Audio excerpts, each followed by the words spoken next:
യുടെ ആഭിമുഖ്യത്തിൽ ജീർണോദ്ധാരണം ചെയ്യപ്പെട്ട മഹാവിഷ്ണു ക്ഷേത്രത്തിന്റെ നവീകരണ പ്രതിഷ്ഠാ കലശവും ഉപദേവ പ്രതിഷ്ഠകളും മാർച്ച് 28 മുതൽ ഏപ്രിൽ 2 വരെയുള്ള തീയതികളിലായി നടക്കുമെന്ന് ഭാരവാഹികൾ പുന്നയൂർക്കുളത്ത് വാർത്താ സമ്മേളനത്തിൽ അറിയിച്ചു.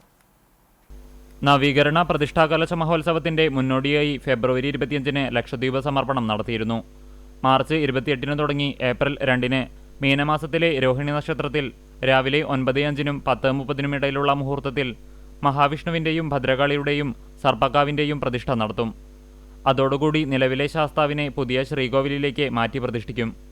നവീകരണ കലശത്തിൽ പാതിരാക്കുന്നത്ത് പ്രസാദ് നമ്പൂതിരി, കക്കാട് ദയാനന്ദൻ നമ്പൂതിരി, പുലിയന്നൂർ ശങ്കരനാരായണൻ, പുത്തിലത്ത് മഹേഷ് നമ്പൂതിരി, പൂങ്ങാട്ട് മുരളി നമ്പൂതിരി, തോട്ടം ശിവകരൻ നമ്പൂതിരി തുടങ്ങിയവരുടെ നേതൃത്വത്തിലാണ് നവീകരണ കലശം നടക്കുന്നത്.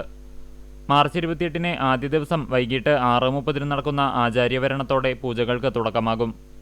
ഏപ്രിൽ 2-ന് 6-ാം ദിവസം പുലർച്ചെ 5:30 മുതൽ ഗണപതി ഹോമം, മഹാവിഷ്ണുവിനെ പ്രസാദ പ്രതിഷ്ഠ, നപുംസക ശിലാപ്രതിഷ്ഠ, വലിയ പാണി, ജീവകലശം ശ്രീകോവിലിലേക്ക് എഴുന്നള്ളിക്കൽ, പരാവാഹന, അവസ്ഥാവാഹന, മന്ത്രവാഹന പ്രതിഷ്ഠ നടത്തുന്ന സമയം ശ്രീ അയ്യപ്പൻ, ഭദ്രകാളി, ഗണപതി എന്നീ ഉപദേവന്മാരുടെയും സർപ്പക്കാവിന്റെയും പ്രതിഷ്ഠ നടത്തും.